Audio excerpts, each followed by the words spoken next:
Hey, I'm Sherry Hall with Gallery on the Square in Franklin, Kentucky, and we're going to do a lesson today about pour painting. You should have a kit that was given to your class that contains a canvas. You'll have some stirring sticks, and you should have cups, 3 cups for 3 different colors of acrylic paint. And then 4 more cups to balance your canvas on once we start pouring the paint.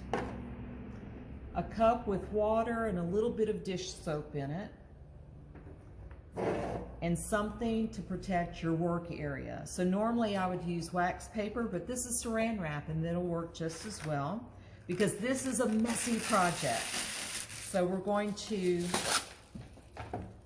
cover the work area so that when the paint is dripping down off the canvas, it'll drip onto that instead of onto the table. Also, because it is a messy project, if you've got good clothes on, put something on over your clothes to protect them from the paint. And if you've got some gloves that you can put on, some, I forget what kind of gloves they call them, but vinyl gloves, put those on and it'll protect your hands. I'm just going to do mine bare hands and wash my hands afterwards. So now we've got 3 cups here and we've got 3 different colors of acrylic paint. And what I want to do is shake up the paint and then pour some into one of the cups. So I'm putting a good amount in there, all right, about like that. See? And you'll see that's kind of thick. That's too thick to pour. So what I'm going to do is end up mixing some water into it that'll make it pouring consistency so that we can pour it out on the canvas. Once you've poured some paint in there, and as you saw, the paint was too thick, I'm going to add just a little bit of water to it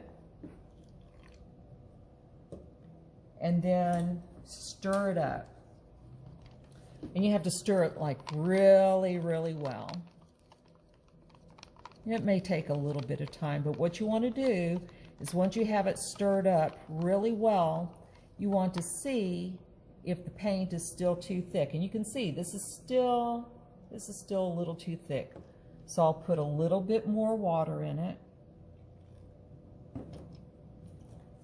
and stir it up. Okay, you can pause. Okay, so you can see I've gone ahead and poured my other colors and I've added water to them. And once I stirred them up once, I went back and stirred it again because you want the paint to be nice and mixed. You don't want to have any lumps in the paint. Once you've got your paint mixed up, set out 4 small cups in a square shape. And then you're going to take your canvas and put it on top. So you want one of these cups under each corner so that it's set up kind of like a table, and when we start pouring the paint, when it drips off, it'll drip off onto the barrier that you've put down on your table. So I'm going to choose to use my red paint first, all right? And what I'm going to do is I'm going to pour it over 1/3 of the canvas. I'm pouring it out kind of slowly to have a little bit of control.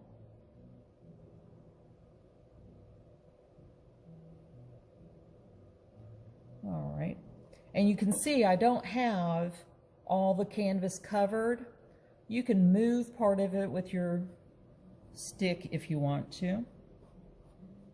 But you don't have to cover up absolutely everything because we will take care of that later. Okay? So now we've done the red. I want to do my blue next. So I'm going to do the same thing. I'm going to cover about 1/3 of the canvas with blue. And the nice thing about this is you don't have to be perfect with it. This is an imperfect type of project, which makes it absolutely perfect to do.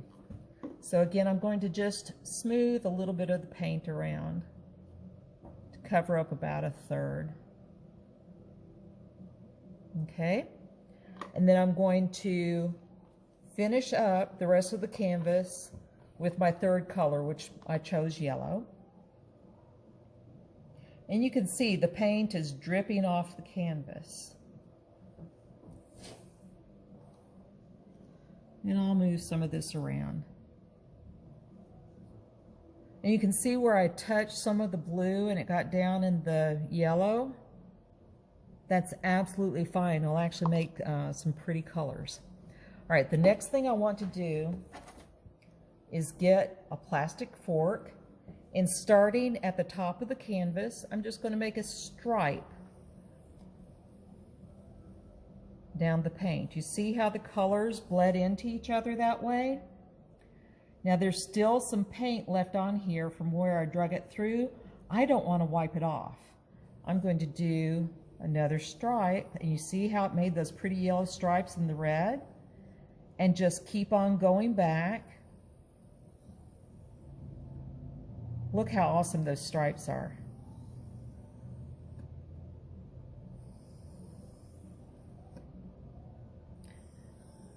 And because I like how these yellow stripes are in the red, I'm going to go back and do this again, just to have a little bit of yellow there.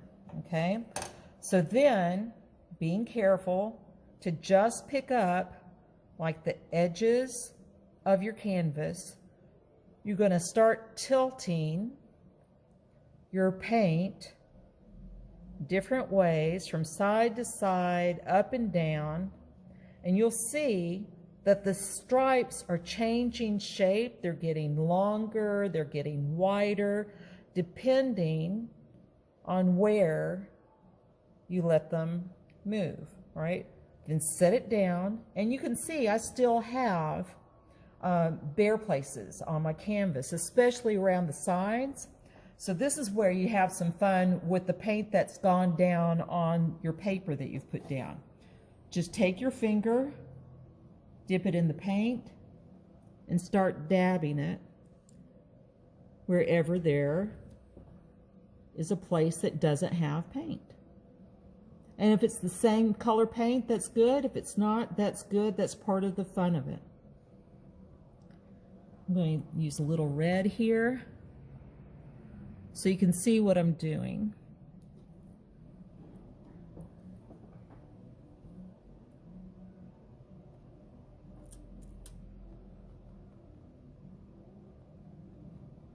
Now, if you choose to just wipe it on there, that's okay too. I kind of like to have the drips, so I'm just patting it on there kind of thick and letting it drip. And if you don't have enough paint on your paper to do it, grab one of your cups and use the paint from there until you've got all of the edges covered.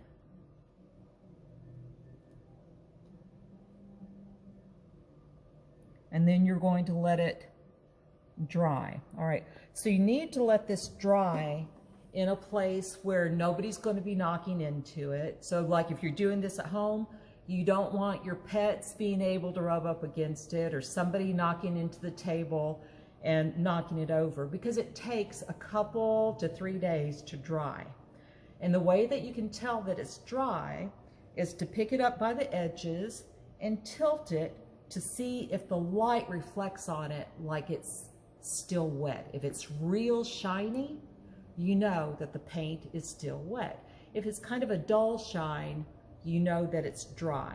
If you touch it with your finger and it's still a little bit wet, you're going to make a mark on the painting that you might not want to have. And something that I found is that some parts of the canvas may dry faster than others, so you want to make sure the whole thing is dry. The whole thing is not wet, shiny, okay? Now I'm going to show you something else. By the way, I like to keep paper towels around to wipe things off. I'm going to show you something else. We're going to move over to a canvas that I poured earlier and I made a mistake. So I'm going to show you something else we can do with the same idea, okay? So I have not picked this one up. I haven't put any pattern in it yet. I'm going to do a similar pattern to what we just did. So starting at the top, dragging down, making stripes. Ooh, I like that. I like that a lot. All right, so now let me show you what I'm going to do. I'm going to go the other direction. I want you to see what happens to the stripes because it's not going to do what you think it's going to do. The stripes are bending. Look at that. They look like feathers. Isn't that cool?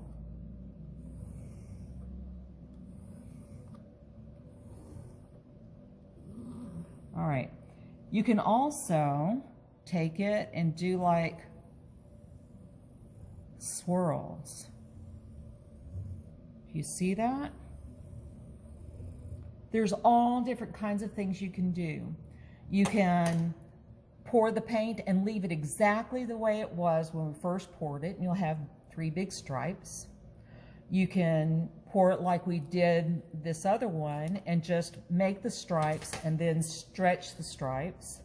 Or you can make the stripes and then go other directions and make all different kinds of patterns. And the great thing about it is that if you do 2 using the same paints, even though they don't look exactly the same, they go together. And if you make 3 of them, you'll have a really nice wall arrangement for your paintings.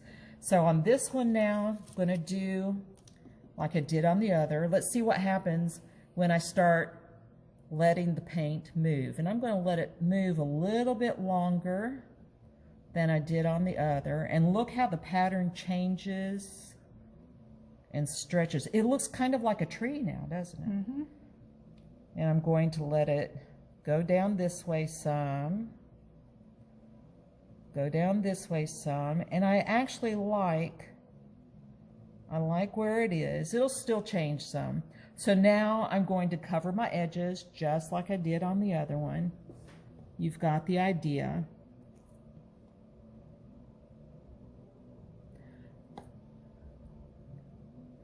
Ooh, look at the paint there. I think I want to pick that up. It's got all different kinds of colors mixed in. That's pretty cool. And you can see them covering up a corner that was still bare. That's totally fine. If you have bare spots, that's all right. You're going to fill them in with your finger.